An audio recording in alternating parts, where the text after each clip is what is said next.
နေညိုရင်တိတ်တောက်တဲ့ခါရောလန်းကလေးမှာစာဦးတို့တငယ်ချင်းမတွေရိတ်ခတ်စင်လို့လားတချင်းကလေးတန်လာမရောက်ချကြပြီမတွေ့တာကြပြီတတိယလိုက်တာစာဦးရဲ့တငယ်ချင်းတွေစုံလုံးကြီးဒီလိုဆိုတော့ပြောပါခဲ့တယ်ရောဦးကကိုကိုပင်တယ်မှာစာဦးရဲ့ငါကိုလွန်လို့ညောင်းနေမှာစာဦးရဲ့ငါအရောက်ပြန်ခဲ့မှာ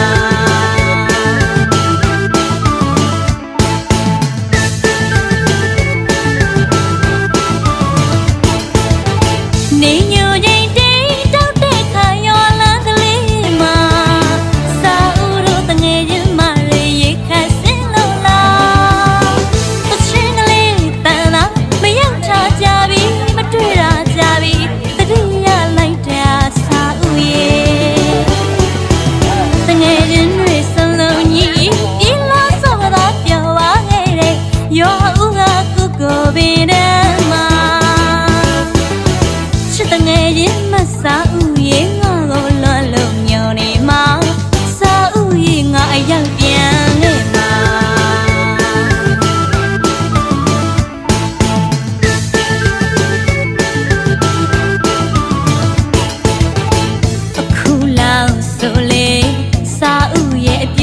ဖြစ်လို့သွေးတမွေးလာကြီးလာနေတော့မှာရွာမှာဆိုခုနောင်ကိုင်းမှုအရာရာတိုင်းမှာနေမပါရင်မပြီးဝဲမစီဘူးရဲ့လို့ငါလေးတွေတရင်ကြတော့နင်းကိုတွေ့ရင်လိုက်တာငါမျိုးကိုပြောင်းတော့နေမှာဘူးခဲ့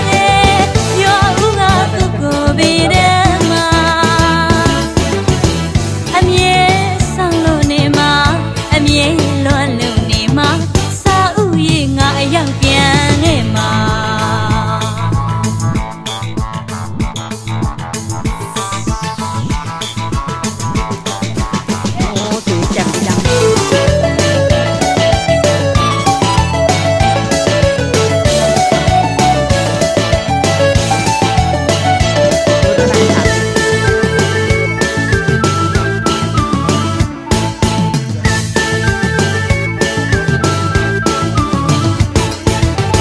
နေညိုရင်တိတ်တောက်တဲ့ခါရောလန်းကလေးမှာ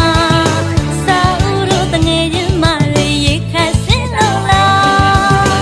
တချင်းကလေးတန်လာမရောက်ချကြပြီမတွေ့တာကြပြီတတိယလိုက်တာစာဦးရဲ့တငယ်ချင်းတွေစုံလုံးကြီးဒီလိုဆိုတော့ပြောပါခဲ့တယ်ရောဦးကကိုကိုပင်တယ်မှာတငယ်ချင်းမစာဦးရဲ့